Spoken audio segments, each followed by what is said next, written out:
¿Qué tal? ¿Cómo están? Me da mucho gusto saludarlos para este En 15, un En 15 muy especial. Siempre que me toca conversar con Memo es especial. Yo todavía soy de los que te digo Memo. Ya no te dicen Memo como te decimos los que te conocemos hace tantos años, ¿verdad? A No, Guillermo Arriaga. exacto, así mero. Eso, Guillermo Arriaga. Que tiene una nueva novela que se llama Extrañas. Y que ahí voy, no la he acabado, pero ahí voy. Va la primera, Guillermo Arriaga.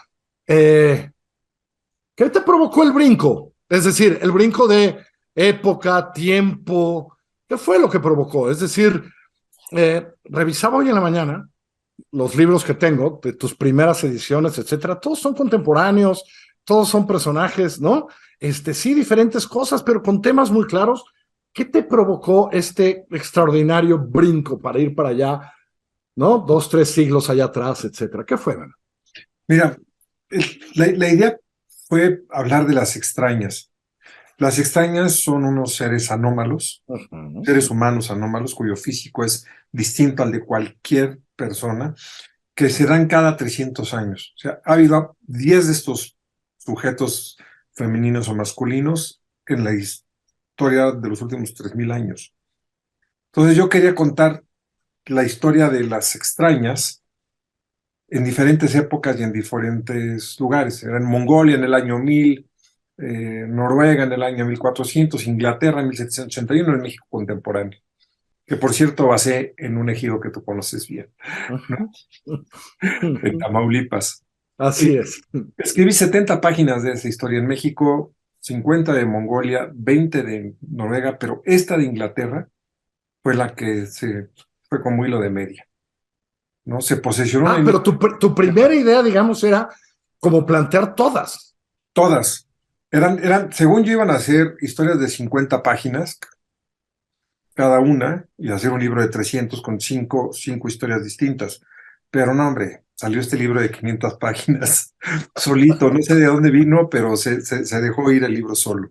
Ahora, ahí están las cuartillas de los otros, porque los que acabamos encantados con estas extrañas, hey, allá hay 20 cuartillas de algunos otros siglos, ¿no? Y de algunos otros Sí. momentos, ¿no? No sé si vayan a sobrevivir. Yo creo que no. Yo creo que esto ya se quedó como lo que es. Pero sí, que es fascinante. Las extrañas aparecen ya casi al final del libro. Son seres muy, muy poco comunes. Y yo quería que el personaje principal llegara a esos seres después de un periplo a lo largo de la ciencia y de la medicina en el siglo Del, de, XVIII. bien, dice ciencia y medicina, yo digo del conocimiento, ¿no? Es decir, Claro, hay un afán de conocimiento, ¿no, Guillermo? De este personaje, ¿no? hay un afán de conocimiento. El personaje de William Burton es un noble de 15 años, heredero de una propiedad inmensa de miles de hectáreas. Y su padre le dice, tienes que ir a recorrer, eres el primogénito, tú vas a gobernar estas tierras, ve a ver las diferentes aldeas. Y al visitar una de estas aldeas, ve de pronto en un corral, entre las patas del ganado, ve una figura blancuzca, dice, ¿qué es eso? El admisor dice, vámonos, no tienes nada que ver ahí, y se da cuenta que es un ser humano desnudo, encadenado a un poste, un ser humano con una discapacidad. A él le causa un gran impacto y decide renunciar a todo para dedicarse a la medicina y curar estos seres. Ya que me cuentas cómo fue esto, ahora cuéntame un poco para ti, qué fue de repente que, ¡pum!, que este se fue como hilo de media. ¿Qué pasa con un escritor como tú, con los libros que ya tienes publicado, con lo que has hecho, con los guiones de cine? ¿Qué es lo que te provoca que cuando llegaste con la historia inglesa, en donde supongo pues, habrás tenido que leer mucho de esa parte de la historia para dar contexto, etcétera? ¿Qué es lo que hace que de repente digas, ¡boom!, ya, me voy aquí? ¿Qué Es la es? historia la que manda. La historia es la que manda, la verdad. La historia es la que la historia, la misma historia te propulsa a continuar. Hay historias que no te propulsan a continuar, que ellas mismas se quedan obstaculizadas por algo que está dentro del interior de la historia. Pero esta no, esta me hacía seguir y seguir y seguir, y no me trababa, venían personajes nuevos. Por ejemplo, en la historia de Mongolia, yo sentí que me empezaba a repetir y que no avanzaba, pero esta sí ella sola se ¿Encontrabas cómo? encontraba como, y lo he dicho en varias ocasiones, como es el inconsciente el que escribe, el inconsciente es el que te está diciendo, sigue adelante, y te va trayendo las nuevas te va alimentando el inconsciente. Entonces, en este sentido, la historia fue creciendo, empezaron a llegar personajes que me parecieron interesantes, gente de Que te conocimiento. atraen, supongo, que como escritor dices, mira, este personaje que llegó aquí, híjole, vamos a hacerlo un poquito más y vamos, ¿no? ¿No? Supongo que así es como sucede, Y ¿no? yo no tengo idea de a dónde va a ir la novela. La novela solita se va construyendo. Pero yo a veces siento que soy un vehículo nada más para las historias, que solo las historias cruzan a través de mí. Ahora, también hay un ejercicio nuevo en términos de escritura, que los párrafos son casi desconocidos en el libro, es decir, no, sí hay párrafos, pero quiero decir que son muy largos, que van caminando, bum, bum, bum, te va llevando. Ese también debe haber sido un ejercicio. Ese dime, después de decidir en la historia, ¿tuviste que rehacer mucho de la historia cuando te planteaste esto? No, no. Una vez que escribo la historia, lo que hago es limpiar. Ok. Quité 264 páginas, siento que estaba La editorial lo agradeció, yo creo. No, la editorial es muy respetuosa, fíjate, hasta eso. No, fui quitando, siempre quito páginas. Por ejemplo, en Salvar el Fuego quité 700 páginas. De este quité 264. Entonces voy limpiando, voy limpiando, voy limpiando. Y la razón por la que tiene muchas comas y pocos puntos es que el punto y aparte es fundamentalmente un descubrimiento contemporáneo, desde el siglo XX. En el Ujú. siglo XVIII se usaban mucho las comas. Si alguien lee a Balzac, que no es siglo XVIII, comienzo del XIX, te darás cuenta que casi no usa puntos, es coma, coma, coma. Entonces traté de reproducir el estilo de escribir de 1780. Solo uso palabras que se usaron en 1790 para atrás. Eso me metió en muchas dificultades porque palabras que yo creí que eran de cuño de Ajá. tiempos, como torso, no existían. Sí, Sífilis, palabra moderna. Escalpelo, palabra sí. moderna. Esquelético, optimista y pesimista son palabras modernas. Y cuando yo describí un personaje como optimista, dije, ¿y ahora qué hago? No existe la palabra. Eso fue que parte de una revisión, o sea, supongo que a la hora de escribir ya lo traías pensado, pero supongo que a la hora que estás ahí, pues se te va, ¿no? Y luego tienes que regresar y decir, no, esta no, ¿no? Regresé varias veces. Torso fue una de ellas. Consultorio, y decía, pues consultorio debe de ser, para empezar, es una palabra que básicamente se usa solo en México. Consultorio, se dice consulta o gabinete. Así Ni es. consulta ni gabinete se podía usar por la época.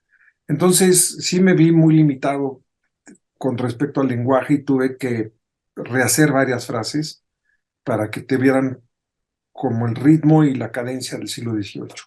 Ahora, lo que provoca esa manera es el acelera a la hora de leer, ¿no? Por lo menos me está pasando a mí ahora que la estoy leyendo. Es decir, hay algo bueno en esto de los párrafos más largos, del no punto y tal, porque te va llevando, ¿no? Es decir, te lleva más fácil y además, bueno, está llena de acción. Y cuando digo de acción, quiero decir de cosas que suceden, como todos tus libros, pero más allá de eso, el lenguaje te ayuda a ir un poco más acelerado o que te cuesta dejarlo, ¿no? Es que la puntuación siempre implica una cadencia, un ritmo de lectura.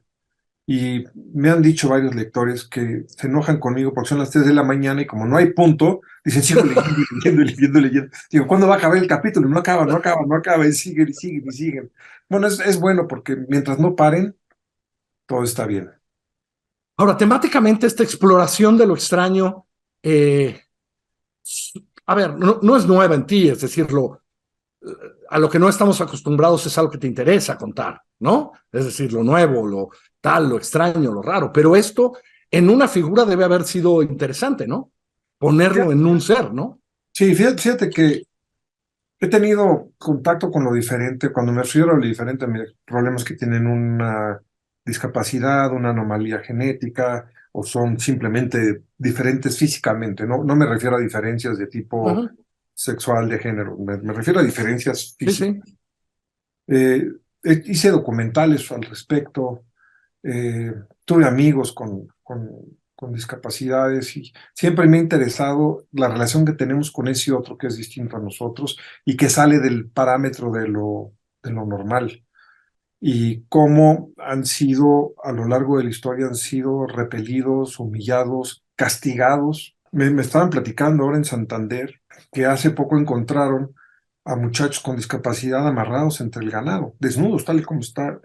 Me decía la persona que me lo contó, no puedo creer que en Europa del siglo XXI todavía tengamos ese tipo de casos, ¿no? Y Sí, espero pero que la novela abra un diálogo al respecto, ¿no? No solamente trata de eso, trata de muchas cosas, trata de... trata de muchas otras cosas, pero por eso el protagonista, digamos, es alguien que quiere conocimiento, que, ¿no? Que quiere explorar, que quiere saber y no rechazar, despreciar, denigrar, pues, ¿no? Es decir, que quiere saber, porque además está en una época importantísima para el desarrollo de la ciencia y el conocimiento en Fue, nuestro mundo, ¿no? fue el gran brinco. Yo creo que los últimos 20 años del siglo XVIII definieron la medicina moderna como la contemplamos. Solo que sepas, en esa época, poquito antes de esa época, los barberos, los cirujanos pertenecían al gremio de los barberos. O sea, tú ibas a cortarte el pelo y el pie con gangrena con el barbero. Entonces, es el momento en que la cirugía empieza a considerarse alta medicina. Antes la alta medicina era solo la farmacéutica. La cirugía era muy despreciada. Y en este siglo es cuando aparecen los grandes cirujanos que cambian por completo la visión de la medicina y cómo intervenir en un cuerpo, abrir un cuerpo, puede cambiar la suerte de una persona por completo, ¿no?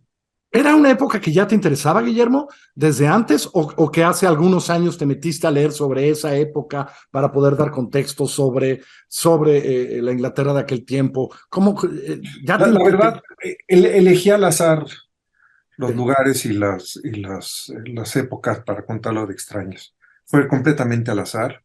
Y una vez que lo escogí, cuando empecé a trabajar en Inglaterra, yo tuve cursos en la maestría en historia sobre la historia de la ciencia. Me ha interesado la medicina desde hace muchos años. De alguna manera, soy historiador de formación. Entonces, sí es un periodo que en lo personal me interesa, me ha interesado siempre, es el periodo de la Ilustración. Y sí, es un periódico, es un periodo, la verdad, fascinante. se llama Extrañas, ya está a la venta? Córranle, porque no es por nada, pero pasé ayer por un par de librerías. Yo ya lo tenía en casa, pero pregunté y ya no había en un par de librerías. Eso le pasa a don Guillermo Arriaga cuando publica novelas de vez en cuando. ¿No? Membo, te mando un Muchas abrazo. gracias, mi querido Carlos Puch Soberón. Gracias, que te vaya muy bien. Hasta luego.